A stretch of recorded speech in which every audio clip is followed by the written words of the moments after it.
unacceptable comment.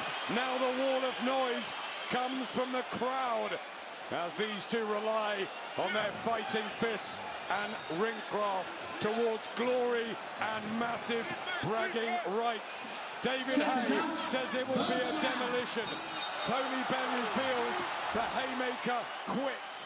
18 wins in 3 rounds for Haye. 18 knockouts for Tony Bellew. Power aplenty. It has to be explosive. I feel like I'm going to explode out of it. I'm so tense. I'm on the edge of my seat, just anticipating what's going to happen.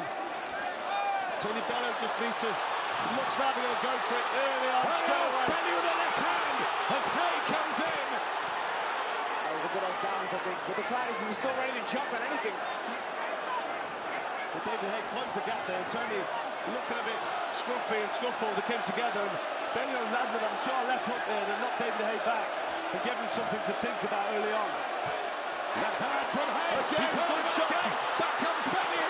Left hand from Haye, and Bellew's chin is holding up under the early onslaught. This is fascinating. That's the thing about Haye. He throws that jab to the stomach as a bait shot, and then he tries to use it as a decoy, and then he'll come with the same left hand with a hook to the head. So we just tried to punch in there from Tony Bellew there on his back foot. Yeah, the right hand, yeah. And he seems like he's ready for that hook, because he's tried it a few times now, Paul. Fast counter punch from Bellew. Out of range with the jab there, David Haye. As he tries to take the fight right to Bellew, he's got that extra reach advantage. Remember, both fighters have been down a few times in their careers. So, what happens?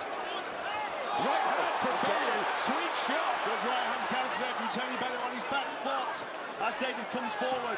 He's not going to just let him have his own way here, but he needs to concentrate constantly. Is Haye as quick as he once was? Bellew carries the speed up from cruiserweight. Is that a factor here? Possibly. Haye forcing his work a little bit, going in expecting to just land that shot can be dangerous. He needs to jab. I'd like to see Tony get behind that jab. Right hand from Bellew, not phased one little bit. It's a really good start from the bomber as Haye is all wild, unruly. He's wild and lunging in. He's leaping in with big open hooks, leaving himself vulnerable. Tony is reacting with the right hand every time Haye misses with the hook. He's going to get Haye to think twice about throwing that left hook. He's going to make him put it back in his pocket, so to speak. Haye just looking clumsy and wild there with his attacks, nothing behind the jab, just expecting to walk in range and land them big hooks. But boxing doesn't work like that. I'm impressed with the timing of Bellew so far. Still very early on, but it's aggressive. Right hand from Bellew, trying the body. That's what Dave Cornwell said they do. They don't believe it is 100% the Haye physicality after the shoulder operation. Oh, big swings, and Bellew tries to get a right hand, and Haye comes back. Dangerous looking punches from David Haye, but they're missing quite wildly. Tony Bellew needs good round from Tony Bellew. Haye spins around.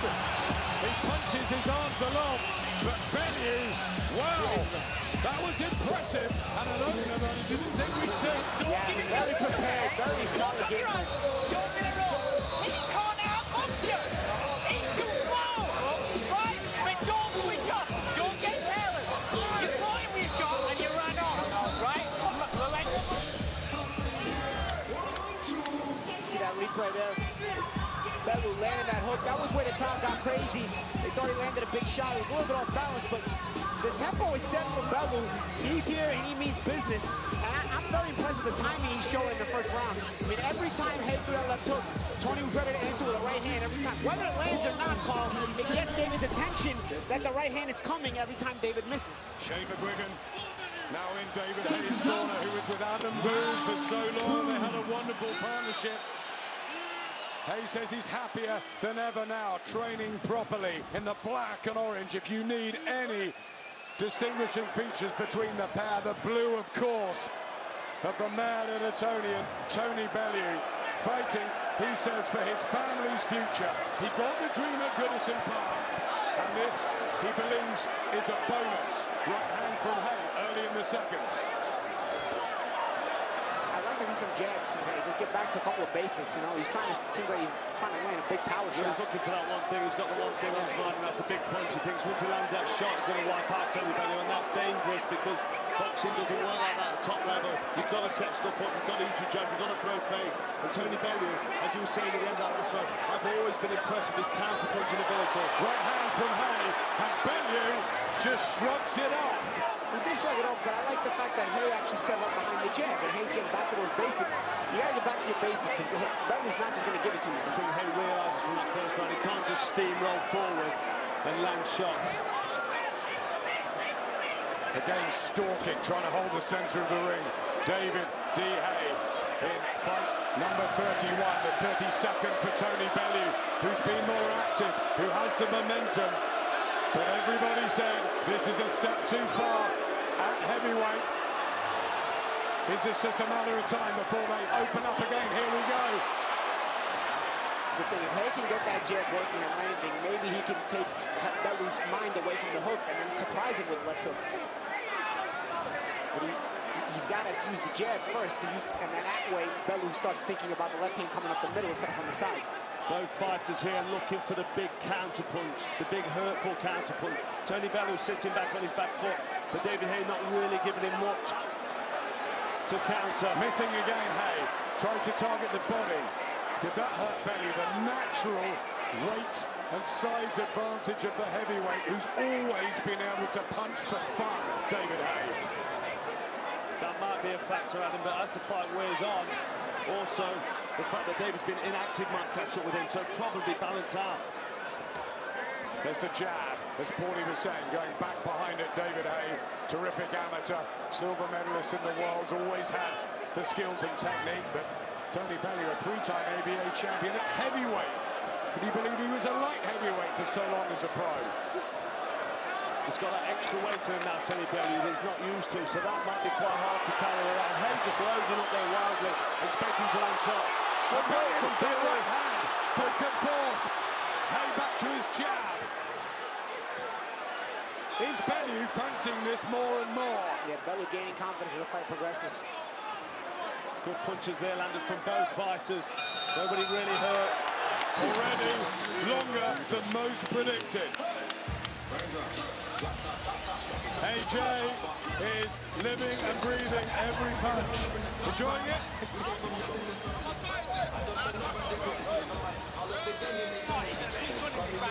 Right? Now when you train, you all lift your head up. Raise your body up when you're training. Let it go.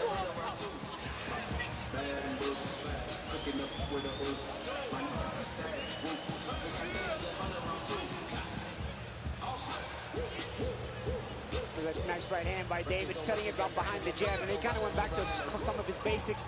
You see Bellew still gaining confidence now in the second round. Now he's starting to lead a little bit with the offense.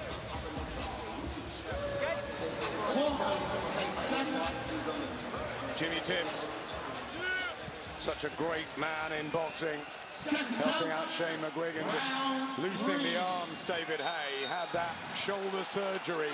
He says it's absolutely perfect. Is it? Will it become a problem as the rounds tick by? The general consensus was it would be Haye early, or if Bellew could stick in there, would the fact that David Haye hasn't had a real fight in a number of years catch up with him? Just those two easy victories over Mark Demore and Arnold Gurjaj here at the O2. This is the comeback. He believes he's the most devastating heavyweight on the planet. Time to prove it.